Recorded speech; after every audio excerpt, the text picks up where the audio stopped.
I'll go through the role. Battalion Chief Steve Martin, M-A-R-T-I-N, Public Information Officer, Columbus Division of Fire. This morning about 9:53 a.m. We had a report of a vehicle hit a structure. Upon our arrival, we found a large multi-axle dump truck had left Broad Street while it was heading eastbound and went through a parking lot, crashed into a building. It's almost, as you can see, buried into the building. There were several people. It's a chiropractic office. It looked like most people were able to get out. However, we did have 4 victims. First 2 victims, one was an employee, one we are assuming it would be a customer.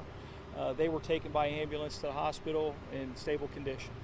There was 2 other victims, one being the driver of the dump truck, the other somebody else in the building. We're not sure if it was an employee or a customer, but that person was pinned underneath the dump truck. So approximately 45 minutes later, we were able to extricate the woman who was underneath the truck. It's a very slow, tedious process of just removing the building from around her, and we were able to get her on a backboard, she's in a medic right now, getting ready to be transported to Grant Hospital in stable condition. The driver is talking to us, but he's kind of pinned in that cab that made contact with the building, so we're doing the slow, tedious process of removing the truck around him. So once we get that done, we'll be taking him to the hospital as well. But the fact he's talking to us is a good sign. We got a lot of people in there taking care of him, as well as all the other people that are removing the building and truck away from the patient. That's pretty much all I have right now. I can take any questions. Extended injuries? Are you able to say what type of injury you suffered? Honestly, other than stable condition, that's all I know. A lot of this type of thing could end up being internal injuries that we're not aware of yet, so we don't want to go too much into detail on injuries. So for they're all stable? Yes. Clarification, there's only one person left, and that's the driver, who's still trapped in the cab of that car, correct? Correct, yes. Okay, and everybody else was able to get out safely, the ones that weren't injured? Correct, yes. So my understanding, when I arrived to the scene, there was a number of employees or people that were in the building. They were out in the back, and so they're counting their blessings. At this preliminary stage, obviously the priority is getting them out of that truck, but is there any discussion of what had happened leading up to this? Not with the fire division just yet. I know the police are here, and there's all kinds of witnesses, so I think the police are handling statements and witness accounts, and they'll probably have their accident investigation unit out here taking a look at the facts. Was anyone else evaluated from any of the other vehicles that were involved here? Not that I'm aware of.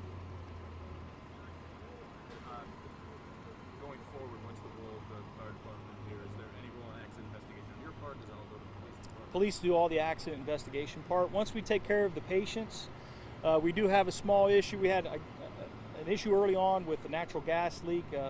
Once we disrupt the building like that, anything that's in the walls or the ceiling can be broken. So we had a little bit of a natural gas leak. We got the meters all shut down to the building, so that eliminated that problem. We do have a small diesel leak now from the truck that's in there, so we're containing that, making sure that that's not going to become an issue. When the patients are gone, then we'll deal more with that, and then there's the issue of making sure that the building is sound enough that the truck can be removed, and so there'll be some discussions on whose responsibility that is and how we're going to work together to get that done. I guess this road will probably close down for the foreseeable future, is that safe to say? At least for probably another hour, I would say, until the emergency crews get out of here, and then I think the police will be able to open up at least a couple lanes, east and west, to get traffic moving again. There's a variety of businesses here. It's a pretty wide building. What's the state of evacuations in this building? Until we have a building inspector come out and look at all the danger and what areas are safe, we're going to say the whole building's closed. But then the building inspectors can determine if there's other areas that can be reoccupied. And to be clear again, what's the nature of the business that was actually struck and damaged there? It appears to be a chiropractic office from the signs in the window. There was a home health care sign on the building and on the door outside. Is that also impacted? Is that business still active? I don't know. I don't know what was active or what's being remodeled. There's a lot of activity in the building. It appeared from my observations, just with the building being empty of people, but there's a lot of offices that are filled.